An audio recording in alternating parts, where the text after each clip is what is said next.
Selamat malam, kembali bersama saya Muhammad Afizal Fauzan dari Isigona News. Berita kali ini adalah seputar COVID-19. Coronavirus disease atau yang disingkat menjadi COVID-19 sudah ada sejak Desember 2019. Virus ini berasal dari kota Wuhan, Provinsi Hubei, Cina. Virus ini juga berasal dari sebuah hewan yang dijual di pasar tersebut. COVID-19 disebabkan oleh virus dengan spesies coronavirus yang menyerang organ dalam paru-paru. Gejalanya antara lain pilek, batuk-batuk, flu, demam, tidak bisa mencium bau, dan bersin-bersin. Virus COVID-19 masuk ke Indonesia pada Maret 2019. Saat itu, pasien dengan COVID-19 positif berada pada angka 10 orang. Diduga pasien tersebut terpapar COVID-19 saat berada di bandara. Setelah munculnya berita itu, pemerintah tidak lantas langsung menutup pintu keluar masuk Indonesia, melainkan hanya melakukan cek suhu tubuh dan protokol kesehatan lainnya. Oleh sebab itu, semakin hari semakin banyak kasus positif COVID-19 di Indonesia. Setiap sektor di Indonesia mengalami kesulitan, contohnya sektor ekonomi yang banyak karyawannya yang PHK, dan sektor pendidikan yang harus belajar dengan daring. Indonesia sedang berada dalam kondisi yang sangat kritis. Karena itu, kasus COVID-19 di Indonesia termasuk dalam status tidak terkendali. Semakin hari, semakin banyak jumlah pertambahan pasien yang positif COVID-19. Indonesia juga menjadi negara terbanyak dengan kasus COVID-19 di Asia Tenggara.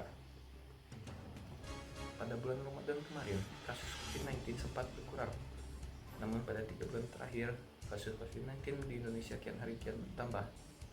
Yang dulunya pada angka 3.000, kini menjadi 10.000.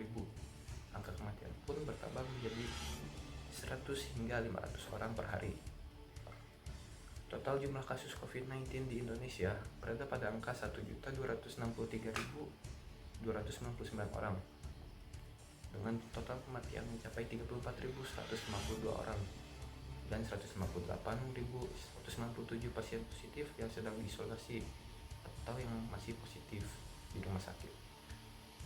Terhitung pada 18 Februari 2020, penambahan pasien positif berada pada angka 9.687 orang. Pada 19 Februari 2020, penambahan pasien positif berada pada angka 10.614 orang.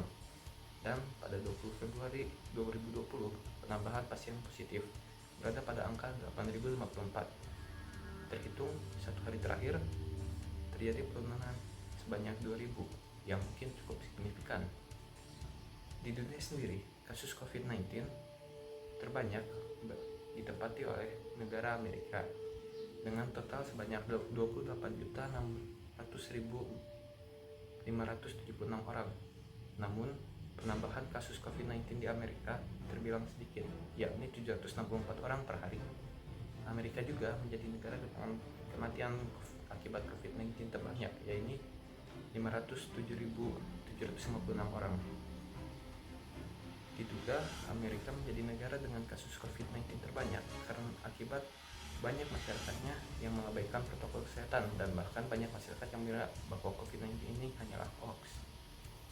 Total kasus COVID-19 di dunia adalah 111.355.358 orang, dengan total penambahan pada 20 Februari 2020 sebesar 102.072 orang, dan kematian akibat COVID-19 sebanyak 2.465.561 orang. Bukan hanya itu, banyak juga tenaga kesehatan yang meninggal akibat COVID-19 ataupun terlalu lelah dalam menangani pasien. Oleh karena itu, jagalah imun tubuh dan kesehatan Anda. Jauhi kerumunan, jalani protokol kesehatan, memakai masker bila berpergian agar pandemi ini cepat selesai dan masyarakat bisa melakukan aktivitas seperti biasa lagi. Sekian berita hari ini. Selamat malam.